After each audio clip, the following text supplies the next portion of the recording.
Never ask these questions to your child. How do you think you can do this? How do you think you can become this? Never ask these questions to your children. It is going to kill their imagination. As it is, the way the children are growing in the educational environments, their imaginations are muted. Why do we as parents want to contribute to the muting of their imagination? We do not want to do that, isn't it? Why? Why is imagination, developing the imagination, so important? Anything that you see in this world that we live in, it could be a spectacles, it could be a pen, it could be a chair, it could be anything. Sometime it was in somebody's imagination, and then they went on to work on it, and that became a reality for us.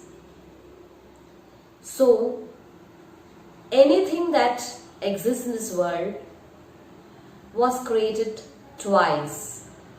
Once in the mind of somebody in the form of imagination. The second time was in the real world where we can see it, touch it, feel it, use it, different things. So, imagination is the workshop of mind. Napoleon Hill says that in his book, Think and Grow Rich.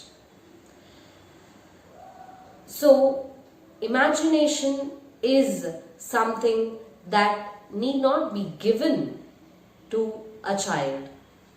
Everybody is born with imagination.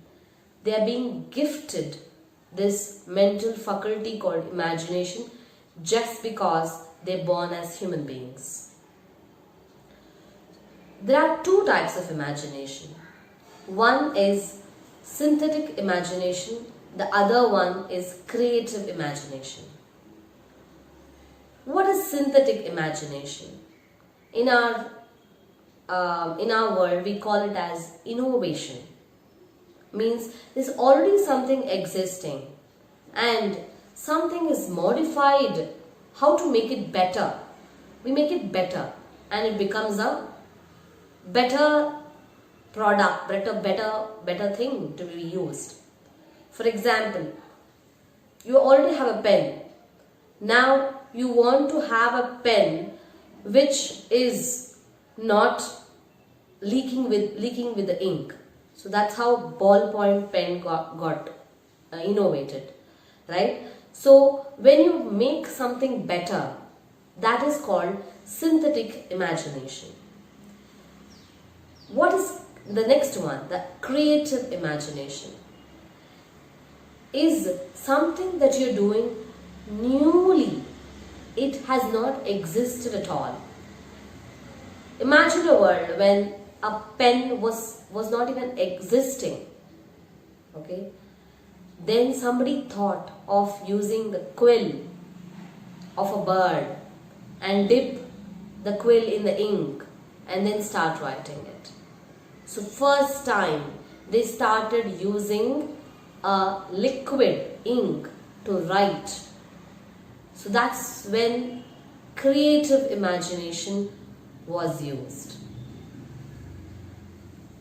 In the future, innovators are going to be many, but treasured will be those minds, those individuals with creative imagination.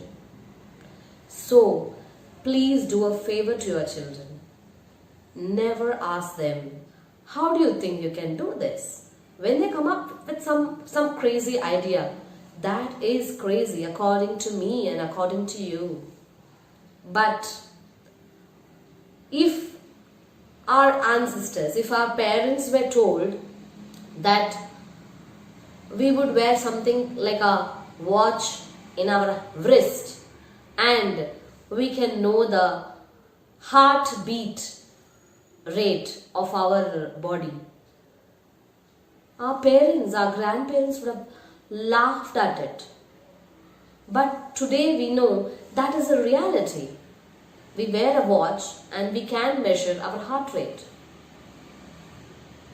Like that, miraculous things that would have been miraculous for our ancestors, our parents or grandparents, is the reality in which we are living today. Do you agree? So, what seems crazy to you or me today maybe become the reality of our children's lives. So, let us safeguard the imagination of our children and make them creative imaginators of tomorrow and give them a bright future. Thank you.